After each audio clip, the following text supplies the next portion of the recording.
Buenas, buenas. Mi nombre es Lucía y hoy vengo con un tema que me parece hiper importante estar literate, educadas en esto, y si puedo yo poner un granito de arena para que tú tomes decisiones más conscientes.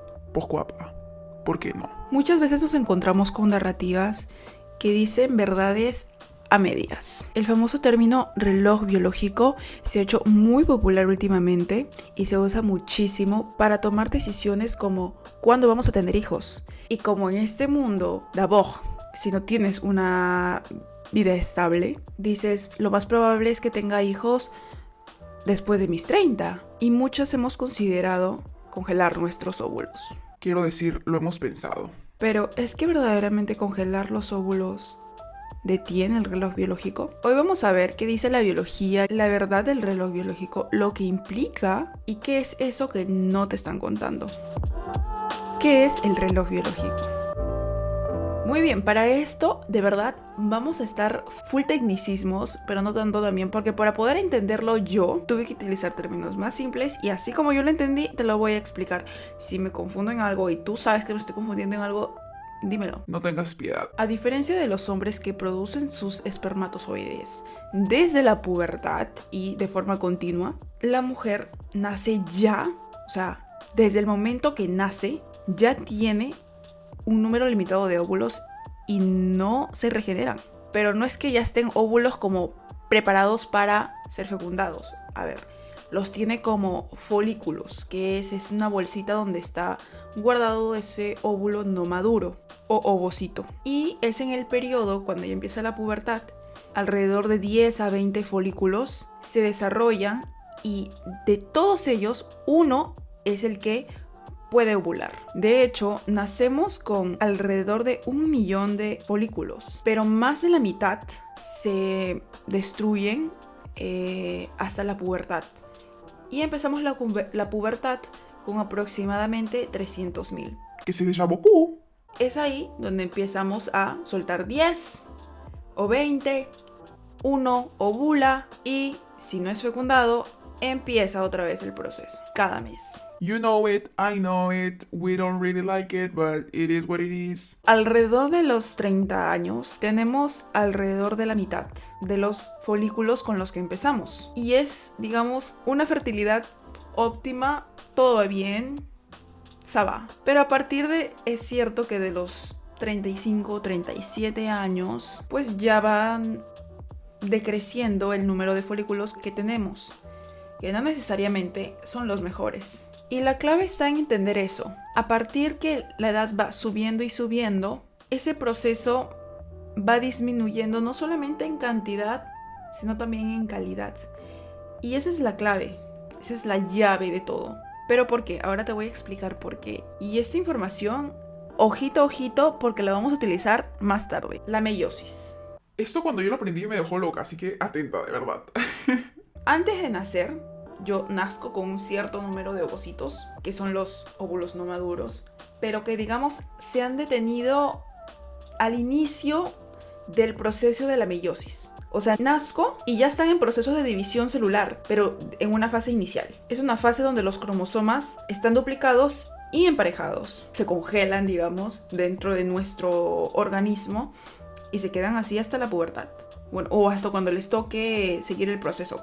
Es ahí donde en el periodo donde salen estos 10 o 20 folículos cada periodo, llegan hasta la meiosis 1, que es separar esos cromosomas homólogos. El mejor de todos se escoge, sale para poder ser fecundado, y si no es fecundado, se destruye. Pero si sí es fecundado, completa el proceso de meiosis 2, que es separar esas cromátidas de la X, o sea, la X se rompe y forma las células finales para poder fusionarse, on dirait, con el espermatozoide. Eso dicho de forma muy simple, claramente, para dummies, like me. Y algo que me parece hiper importante también a saber es que es muy diferente del proceso del espermatozoide. O sea, el espermatozoide viene con el proceso de meiosis 2 desde el momento que sale. Ya está ready para el perreo. No tan ready porque de todas formas hay algo que vamos a explicar después, por eso tienes que estar atenta, chica. Pero el proceso de meiosis es listo, hay algunas cosas que le faltan que solamente entrando la mujer es que puede estar completamente listo, y aún así es el óvulo que va a decidir quién de los espermatozoides que han llegado es el que va a entrar para poder así combinar. Sí. Y pues sabiendo esto de la meiosis, ahí está, digamos, el por qué la edad es importante. Porque con la edad hay muchas más probabilidades de que pueda haber un error durante ese proceso o incluso durante el desarrollo del embrión. Primera posible causa de que por la edad pueda haber un error, y es el envejecimiento del sistema interno. Las estructuras que organizan los cromosomas, como el uso celular, se vuelven menos precisas con el tiempo. Entonces puede haber errores cromosómicos. También hay un desgaste acumulado. Aunque claro, esos folículos están en pausa, esas células siguen expuestas al daño, ya sea por estrés oxidativo, por el ambiente celular, lo que comes es muy importante, el ejercicio que haces, las horas de sueño, en fin. Y una tercera posible causa es que cuando se reactivan pueden fallar, porque si hay más edad justo durante ese proceso de meiosis, es posible que haya una mala separación de los cromosomas, lo que causa una aneuploidía. ¿Es entonces congelar los óvulos la solución? La vitrificación de los óvulos, ¿solución o engaño? Para poder hablar de esto, necesitamos saber cuál es el proceso de vitrificación de óvulos. O sea, ¿cómo se hace? ¿Qué es? ¿Se come? Esta es una técnica de congelación ultra rápida, usada para preservar esos óvulos sin que se formen cristales de hielo dentro de las células, cosa que pasaría si ese congelamiento fuera lento, y pues obviamente se pausan en su estado actual, es decir, aún no maduros. Pero escucha, ¿cuál es el proceso? El primer paso es la estimulación hormonal. Se administran hormonas durante varios días para que los ovarios produzcan más de un óvulo en este ciclo, ya que normalmente el cuerpo madura un óvulo por mes. Luego de eso es la extracción. Es una punción ovárica con aguja guiada donde se aspiran los folículos. Y el último paso es la congelación. Estos son tratados con sustancias protectoras y luego enfriados en estado de vitro, es decir, vidrio sólido. Podemos estar de acuerdo que tanto la estimulación hormonal como la extracción como la congelación son técnicas bastante invasivas que de hecho para mí se me hace muy raro que no se hable mucho de esto. ¿Y por qué que sea invasivo o no supone una desventaja? Las técnicas invasivas pueden ser una desventaja porque producen más molestias físicas, tienen más riesgos médicos, requieren más control médico, generan más estrés o ansiedad y puede afectar la rutina diaria. Como dice mi mamá, una vez que algo ingresa dentro de tu cuerpo, ya no va a ser el mismo. Eso porque yo cada vez que tenía un dolor me quería operar. Pero en fin, ¿cuáles son los riesgos y los costos reales de este proceso? Hay un síndrome del que no se habla, que se menciona pero no como debería, y es el síndrome de hiperestimulación ovárica. ¿Qué pasa?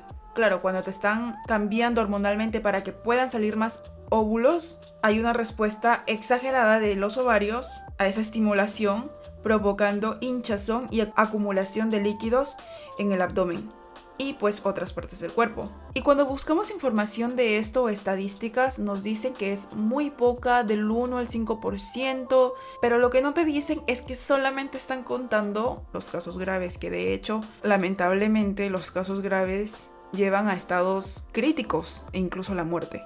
Porque sí, la mayoría de casos tienen efectos como hinchazón abdominal, sensación de presión en los ovarios, cambios de humor, cansancio, molestias y bastante dolor. De si tú eres mujer, tú ya sabes.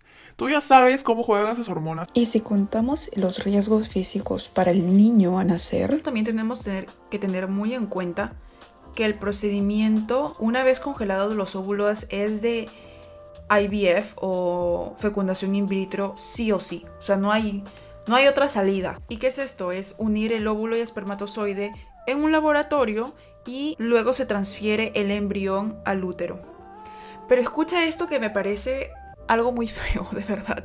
¿Cómo pasa esa fecundación en el laboratorio? Se juntan el óvulo y el espermatozoide en un entorno controlado y ahora es momento de sacar esa información que teníamos guardadita en nuestro bolsillo y recordar que el espermatozoide aún no está listo.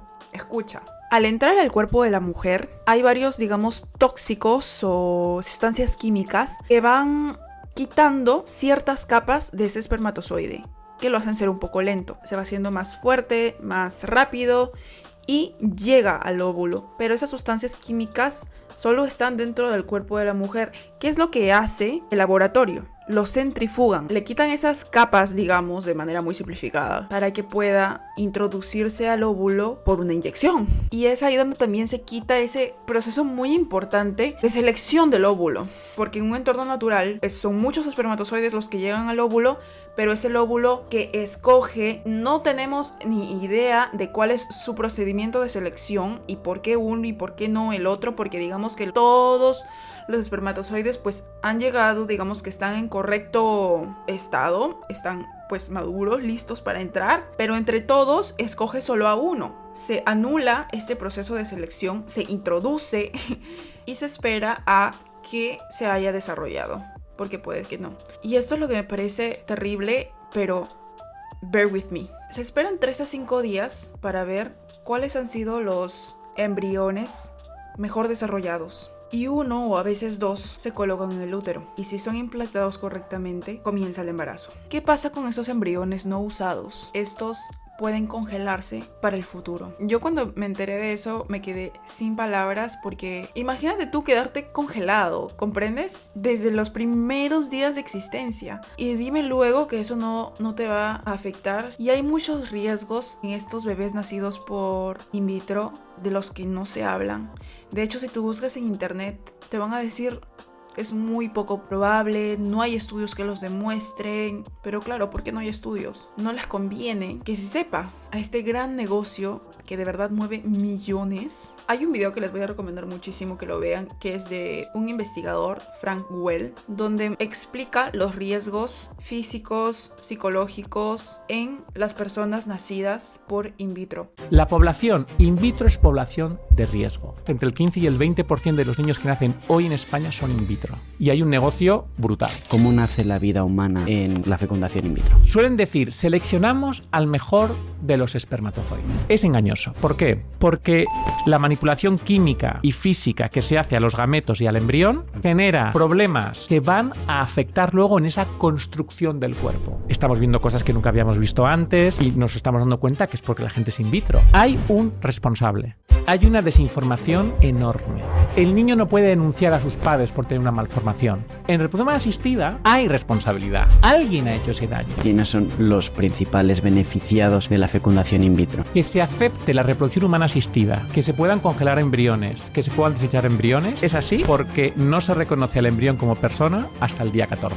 Gestionan la información para no preocupar, pero en el fondo lo que se esconde también es, oye, que yo quiero seguir con mi negocio y yo quiero seguir haciendo lo que llevo haciendo 20 años. Se ha ocultado para que la gente no sepa, pero esto ya ha pasado. Lo que pasa es que no interesa a todas esas farmacéuticas que esto se sepa. Trusting science doesn't mean not trusting God. Muchas veces se ha utilizado este término embarazo geriátrico para asustarnos, para tal vez tomar decisiones apresuradas sin tener todo el panorama completo.